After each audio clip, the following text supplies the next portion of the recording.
The dog that killed the whole street. The whispers beneath the bark. You should not be here. There's something you don't know. A story that, once heard, follows you. You might feel a chill at the back of your neck now, a growing unease as if something has found its way into your space, something other.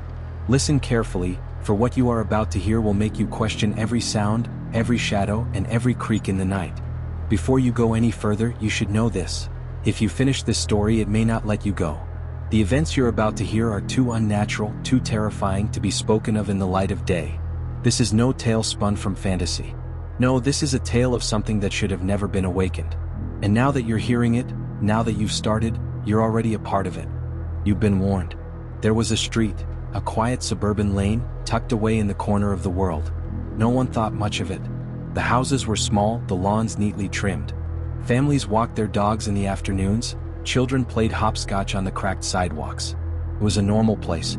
But beneath its calm surface, something unspeakable brewed. This was not the kind of place where nightmares belong. And yet, the people living there couldn't shake the feeling that something was watching them, a creeping sensation that started with the old house at the end of the street. The old house was a crumbling relic, abandoned long ago.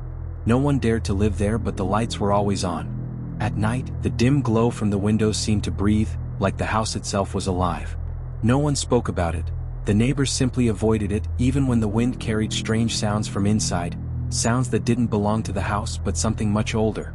But the true terror began when the dog came. At first, it wasn't anything unusual. A stray, a mangy mutt, its fur patchy and ragged, limped into the neighborhood one evening. No one noticed it at first. It wasn't aggressive, just there. And then it started to follow people. Not in a friendly, playful way. No, this dog's eyes gleamed with something else. It followed, watched. Every step you took, it was there, its yellowed teeth glinting in the darkness. The people thought little of it. After all, strays were common in neighborhoods like this. But soon, things began to change. At first it was subtle. A flicker of light out of the corner of the eye. A whisper in the wind. The dog's shadow would stretch unnaturally long, its form shifting, bending in ways that made no sense. Then as days passed, the neighbors began to notice the whispers. Soft, slithering noises in the dead of night. It wasn't the wind, no, it was the dog. Every time it was near, they could hear faint whispers, low murmurs, like it was speaking to them. But no one could make out the words. And then the disappearances began. One by one, the neighbors vanished without a trace. A mother and her son. A couple. A single father with his daughter. They were simply gone. No signs of struggle. No blood. Just empty homes and silence. The dog was still there. Always lurking in the shadows, its eyes following every movement, always watching, waiting. And then, in the deep, dark night, a terrifying revelation settled over the entire street. The dog wasn't just a dog. You see, what lived on that street wasn't just some stray. It was an ancient, unspeakable entity, something far older and more sinister than anything you could comprehend. It wasn't there to play or to bark at strangers. It was a harbinger.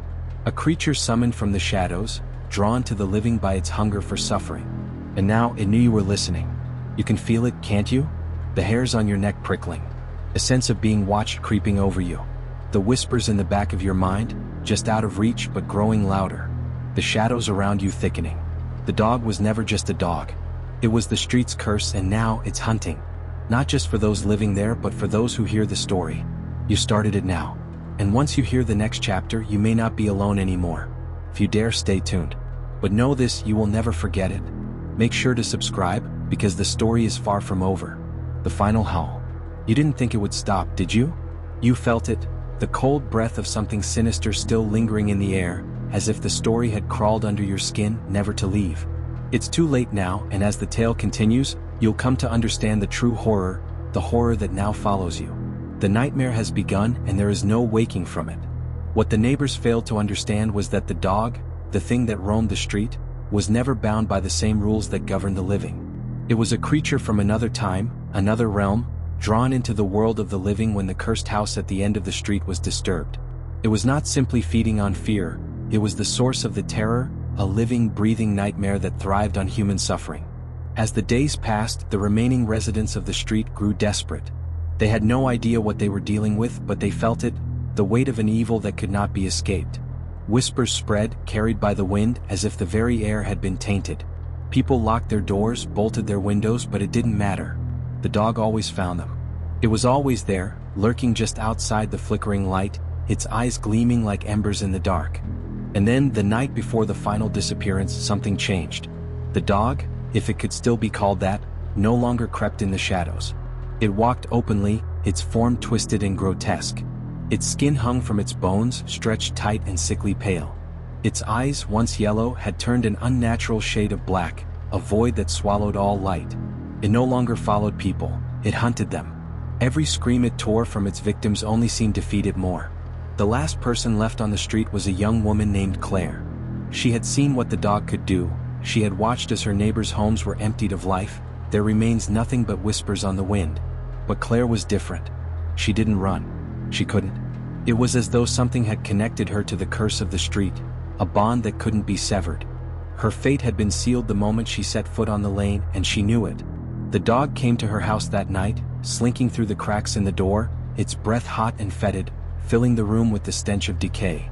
Claire had barricaded herself in, clutching a knife in her trembling hands, but deep down she knew it was pointless. The whispers, they had changed. They no longer came from the dog, they came from everywhere. From the walls. From the floor. From the ceiling. It was as if the house itself was alive, breathing with the thing that had come to claim her. She couldn't escape it. She couldn't scream loud enough. The whispers grew louder, deafening, until they were all she could hear. Her body froze, paralyzed with terror. She could feel the presence of the dog growing closer, its shadow stretching across the room, its breath hot against her skin. And then in the stillness, a voice, her voice, whispered back at her. "You shouldn't have listened." Claire's scream was swallowed whole by the night, and the dog, now more than just a creature, more than just a nightmare, took its final victim. But you know what's worse? The dog wasn't finished. Not by a long shot. The story you've just heard, this cursed tale, wasn't just a warning. It's a mark.